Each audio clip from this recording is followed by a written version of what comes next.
Middle east और Europe के बाद एशिया में नए युद्ध की आहट सुनाई देने लगी है। इस वॉर का कारण बनने वाला है चीन ताइवान पर कब्जे को लेकर। चीन ने अपने अभियान को गति दे दी है। इसकी बानगी मंगलवार को तब देखने को मिली जब ताइवान के आसमान में एक दो नहीं बल्कि 21 चीनी फाइटर जेट दिखाई दिए। चीन की इस हरकत के बाद ताइवान ने भी जवाब की तैयारी कर ली है। दक्षिण चीन सागर में अपने प्रभुत्व को बढ़ाने के लिए चीन कभी भी ताइवान पर हमला कर सकता है। इसके लिए ड्रैगन लगातार ताइवान में घुसपैठ कर रहा है।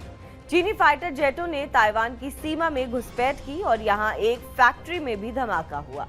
ये धमाका कैसे हुआ ये साफ नहीं हो सका है। हालांकि ताइवान इसमें चीन का ही हाथ मान रहा है। ताइवान के लिए चीन लगातार बड़ा खतरा बनता जा रहा है। इससे निजात पाना राष्ट्रपति लाई चिंग-ते के लिए मुश्किल होता जा रहा है। इसका एक कारण है ट्रंप का वो रुख जो ताइवान की सुरक्षा की गारंटी को कमजोर करता है, क्योंकि ट्रंप की भूमिका सिर्फ हथियार सप्लाई की हो चुकी है, जिसका फायदा उठाकर चीन ने आक्रामक रुख अपना लिया है। 15 जुलाई को सुबह 6 बजे एक बार फिर चीन के प्लेन ने घुसपैठ की दावे के तहत चीन के 26 फाइटर जेट्स ताइवान के आसपास उड़ान भरते देखे गए थे। इनके अलावा चीन की नेवी के 7 जहाज भी इसी क्षेत्र में गश्त कर रहे थे, जबकि चीन का एक एयरक्राफ्ट कैरियर भी ताइवान के मध्य रेखा के पास देखा।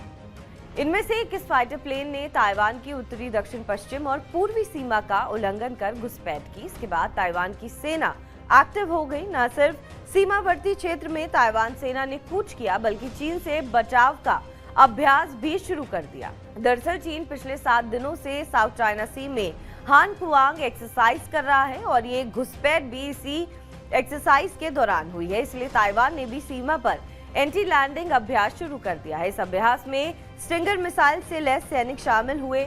मेट्रो रूट से रसद सप्लाई के लिए भी तैयारी की गई। वहीं सतह पर चीन के एम्फीबियस को ध्वस्त करने की ट्रेनिंग की गई। इसके अलावा किसी भी स्थिति में निपटने के लिए एयरफोर्स को तैयार किया जा रहा है, जिसके लिए रनवे की मरम्मत भी हो गई है। चीन की घुसपैठ के दौरान ही ताइवान के काओशुंग में द्वीप के पहले बड़े बैटरी प्लांट में धमाका हुआ है। इस फैक्ट्री में लिथियम बैटरी बनाई जाती है, इसलिए ये एक हादसा माना गया है, लेकिन आशंका चीन की किसी गतिविधि की है। इसके बाद ताइवान में जंग की तैयारी शुरू हो गई है।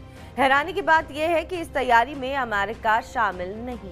बहरहाल इस खबर पर आपका क्या कुछ कहना है, हमें कमेंट करके जरूर बताएं। बाकी देश विदेश की तमाम बड़ी खबरों के लिए आप देखते रहें TV9 डिजिटल।